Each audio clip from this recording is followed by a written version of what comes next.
Well, I kind of goofed up. I'd made a video earlier on how to remove the backhoe on the RK24 tractor. And right after I shot it, I went ahead and posted it. And I only posted half of it. So I'm going to redo that whole video on how to remove the backhoe on the RK24 tractor. And as an added bonus for waiting so long, 2 or 3 months, we'll talk about the grapple on the RK24 as well. So give me just a minute to get a couple of things set up. We're gonna take the backhoe off the RK24. All right, before we get started, let's go over the anatomy of this backhoe real quick. Some important things I've learned about it, and some of you are probably very familiar with backhoes, but those of you who aren't, I'll walk you through it. And please, anybody, if you've got anything to add to this video, constructive criticism wise for everybody else, please do. Be gentle with your comments because I'm new at all this. But anyway, let's go over a little bit about the backhoe. We're going to start with how it's attached to the tractor. And you'll be able to see it a lot better once I get the backhoe off. But the backhoe is actually attached to the frame of the tractor. It's not attached so much to the lift arms as it is to the back of the frame of the tractor, which makes it pretty daggum stable. Now if you look down here on the bottom, there where my foot is, that's your lift arms. Now that's just, it's not really even sitting on the lift arms as much as you raise the lift arms up under the bottom of the backhoe to keep them from dragging all over the place, if that makes sense. I hope it does. Anyways, so getting back to the backhoe anatomy. Now when you get your backhoe for your RK24, there are going to be a couple of pins you have to remove before you can operate it. There's a pin right here that keeps this arm in place while you transport, and then there's a pin right here that keeps it from moving laterally. So once you start operating this tractor and you got your backhoe on it and you're ready to go dig a hole, don't forget to take the pins out, because you're going to have to hop right back off your tractor and take them out before you get started. The controls are fairly simple on it. These are for your outrigger jacks or your stabilizer jacks. Now if you notice on the jack pads right here, it's just metal. Now there's some holes that are pre-drilled in here if you wanted to put you say a 2x6 block of wood or something in there to keep from marring up a yard or whatever. But these little angles right here on this jack plate give you a little bit of stability, a little bit of bite in the ground when you're ready to do a job. But anyway, that's what these handles are for. They raise and lower the outriggers on each side. This arm or lever right here extends that arm and forward, out, back toward you. Push it out. See, it opens the bucket, and then when you pull it back, it closes the bucket. The arm over here lets the main arm out and back, and then you push it to the right or to the left, and it moves it to the right or to the left. Now that's the very basics of this backhoe. And if you'll notice, you probably saw this in a review I did, you get a mechanical thumb as a standard piece of equipment on the backhoe. A lot of companies charge you extra for that, but that comes standard on the backhoe. Alright, so the first thing we're going to do is fire the tractor back up, and we're going to lower the outrigger jacks down, and we're going to push the bucket against the ground to give us 3 points of contact so we can drive out from under it. So hold on just a second. Alright, easy enough operating the outrigger jacks. Now I would recommend idling the motor up just a little bit. That'll give you more pressure on the hydraulic pump. And we'll lower this one out. Then we're going to take these pins out.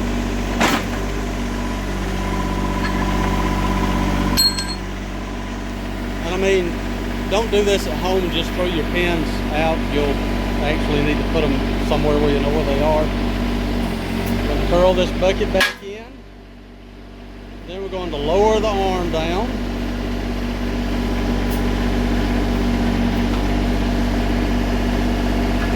Now what I'm doing here,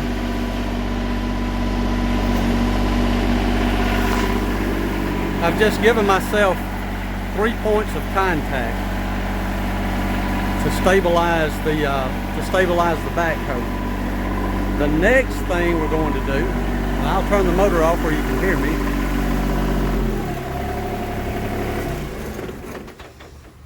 The next thing you're going to have to do is disconnect the pins that hold the backhoe to the frame. Now the pins, fairly large pins. There's one right here, and there's one right here. And all you do, take the clips out, and you have to sort of jimmy your backhoe around a little bit to get the tension off of these pins to pull them out, which that's no big deal. You can do it. You own a backhoe now. You must learn how to do it like I did. But that's what the pins look like. They're pretty heavy duty. Like I said, keep up with everything. Don't misplace it. Don't misplace it. Put it where you'll know where it is. Kinda. Anyway, all right, now I'm going to crank it back up, and I'm going to have to either raise or lower this outrigger enough to get that pin out. Now once I've got that pin out comes the easy part. So let's fire it back up. Firing it back up.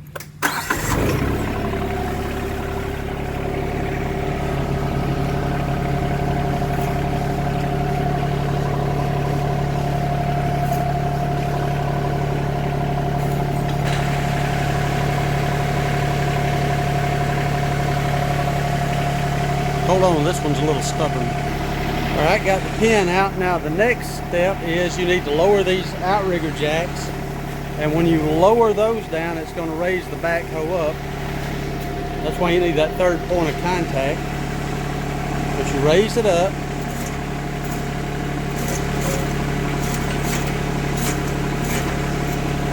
And what that did, it lifted it off the back of the frame of the backhoe.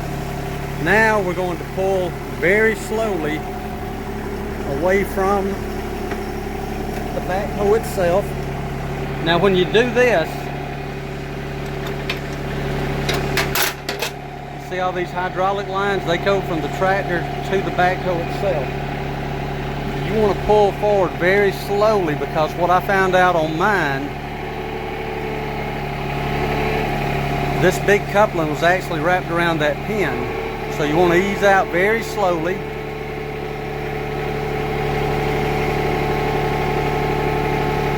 And you don't want to put too much tension on those lines. You just want to make you enough room to get down here and disconnect those hoses.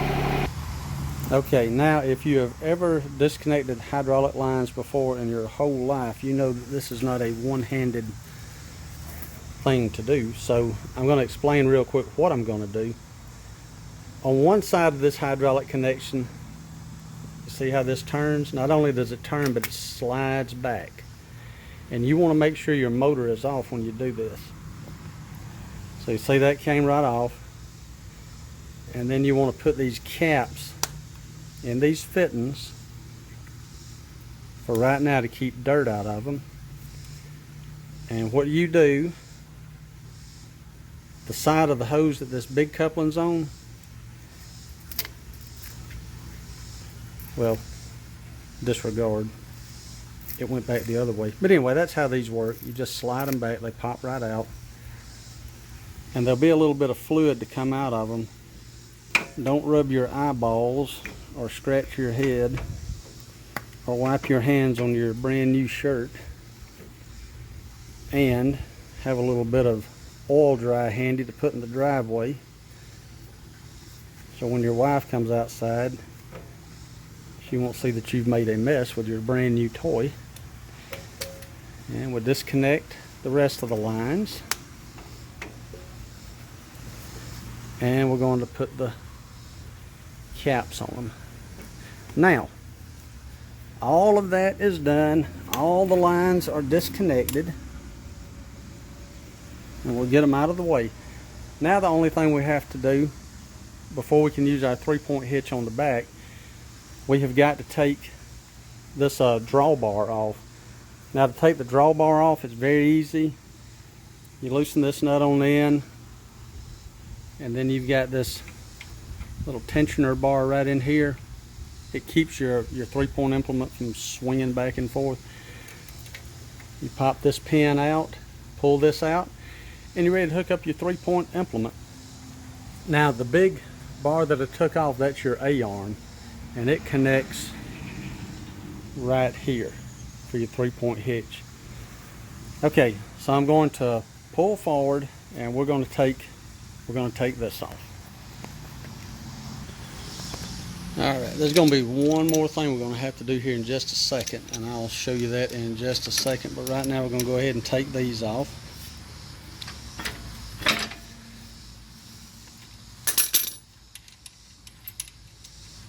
And once again, keep up with all your goodies here.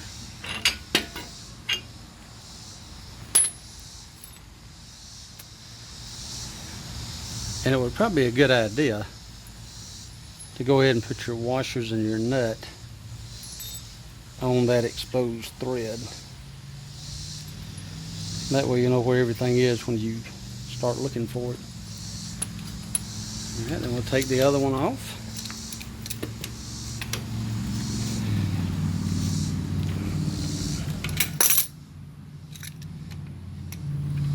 And I'd like to tell you what size nut this is.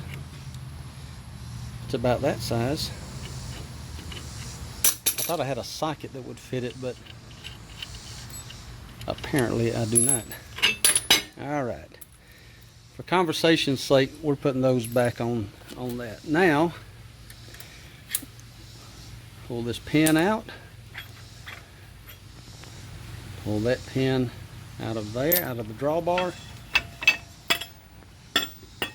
Take the drawbar out, that is it. And then you can put that pin back in and put that hitch clip back in there to keep it in place.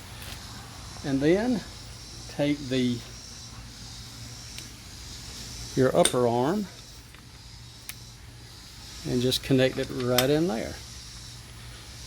Okay, now what you have got to do, and they don't make a provision for this, you sort of got to improvise on your own. These lines, you got to find a place to tuck them up in here somewhere where you don't get them caught up in your 3-point when you hook it up. Now these two smaller lines, you have to connect these back together, because if you don't, your control arms aren't going to work. I mean, your lift arms won't work. You've got to have those connected before anything back here on the back is going to work. And down here on the bottom, where your PTO is, there's going to be a plastic cover over that shaft. You've got to take that off before you can connect anything to it. But anyway, there's my version of how to take off the backhoe. And if you've got an easier way, please let me know, because this is how I struggle with it every time I take mine off. Now, I have found that on my backhoe, that when I leave it sitting like this, it leaks down. And I guess that's normal. I don't know. But it's no biggie, because all I've got to do when I get ready to raise it back up to attach it is connect it back to the lines and raise it up. Now let me show you one more little something here, because I just saw one more little something here. This plate attaches to the backhoe. And if you notice right here, this notch, it fits right here.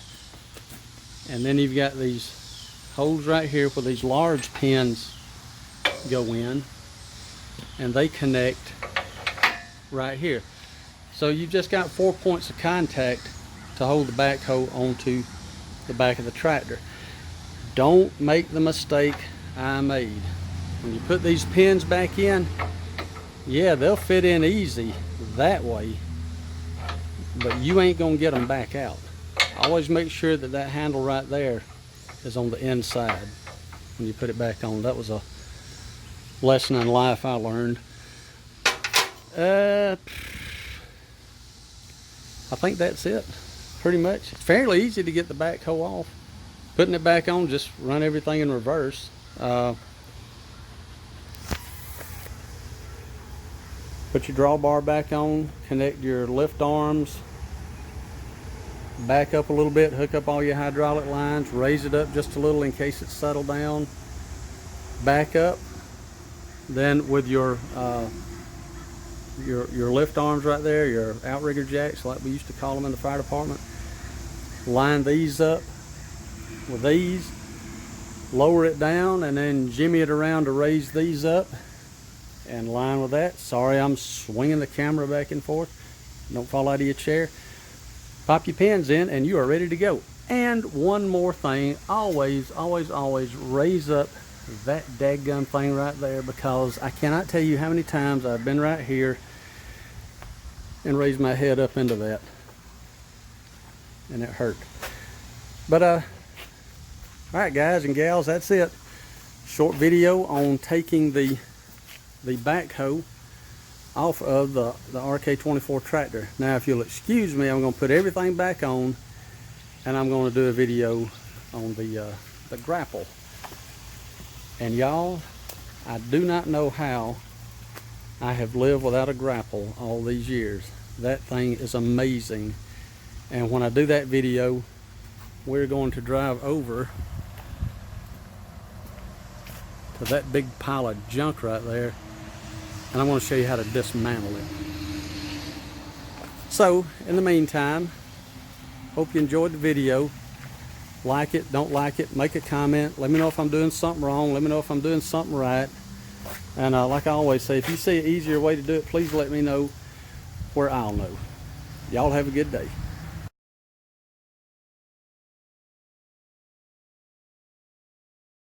Well, no, I told you to have a good day and I thought this was it, but one more thing. Look, when you start taking stuff apart on a brand new tractor and you've never taken it apart before and you start to put it back together and you wonder, where does this go?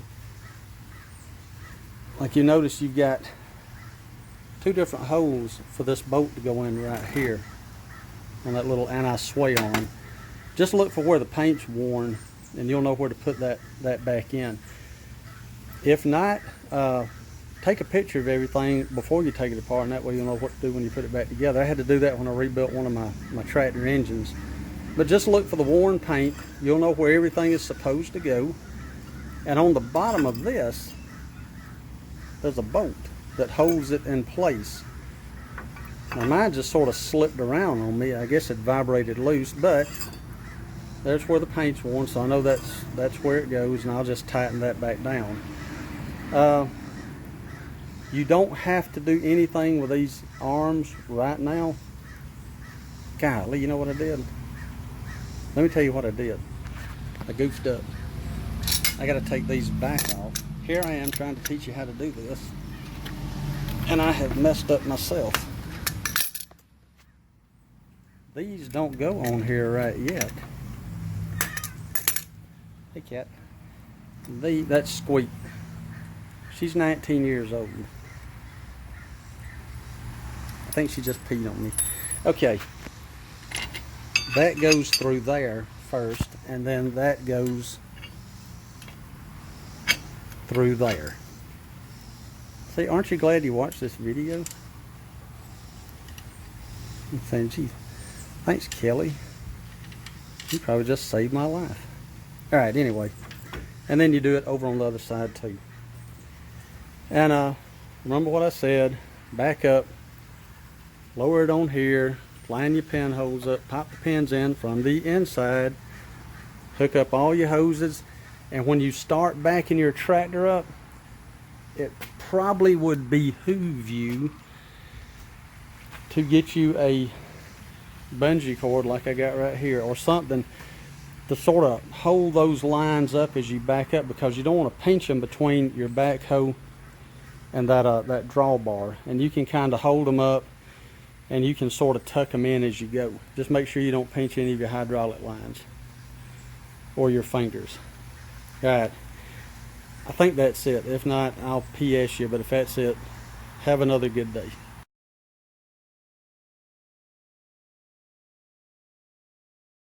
I changed my mind. I do have something else to tell you about hooking this back up to the tractor. What you'll probably want to do before you even start the backup is get you that bungee cord, raise everything up out of the way where you don't kind of crimp everything up or get it into a position where you can't get it out. Now, what I forgot to tell you a while ago, if you look on the end of these hydraulic lines, and if you're familiar with hydraulic lines, you know what I'm talking about. That little tip sticking up right there has probably still got some pressure behind it. Now, to relieve the pressure on that, you don't want to whack it with a hammer. You don't want to press it on the concrete. You want to find you a real hard piece of wood, not like a 2x4 or pressure treated. Maybe a piece of oak or something. I'm using an axe handle, but you take it, put it on the wood, and you press it down, and it just knocks the pressure off of it. And then you can easily connect it back together. So I thought I'd better tell you about that, which means there's probably something else that I probably should have thought to tell you about. But anyway, you may have to do that on all your fittings. Make sure your motor's off on here, because you're doing nothing but keeping pressure on these hydraulic lines coming off the tractor when your motor's running and that hydraulic pump's turning. And it don't take you but a second to turn your tractor off. Bleed these, hook them all back up, get them up out of the way, back up. And heck, while I'm at it, I might as well go through the whole thing of how to hook it all back up. So now that this video has ended twice, I'm just going to say I'll be back in just a second. Skipping ahead a step, you see I've got the hoses all connected and tied to somewhere on the backhoe to where when I start backing up, nothing's going to drop down in there and get pinched between the drawbar and the backhoe. So I'm going to back up very slowly, and as I back up, I'm going to hang my arm over the seat in a very dangerous position, and I hope I don't cut it off. And I'm going to tuck these lines back into here until I kind of eyeball that I have got these lined up with this, and I know I'm halfway home. I think it's still raised up high enough. If not, everything's hooked up. All I got to do is just come back here and operate the backhoe, because it's got the hydraulic lines going to it. So, having said that, let's climb on the tractor. Fire it up. Ease back.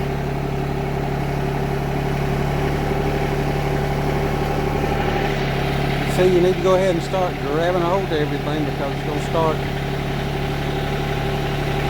wanting to pinch itself up.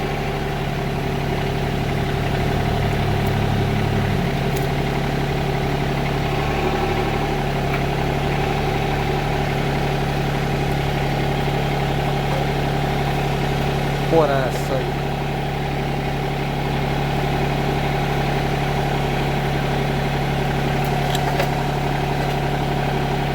Really, you know, you need two people to do this. And I'm not talking about getting somebody to hold the lines while you back the tractor up. I'm talking about somebody to hold the camera while you back this thing up and tuck everything back in to where it's supposed to go. Anyway, you get the picture, right? You get everything out of the way, back up, drop it, hook it up, go about your merry way. Right. If anything changes, I'll be back. If I don't, I'll see you next time.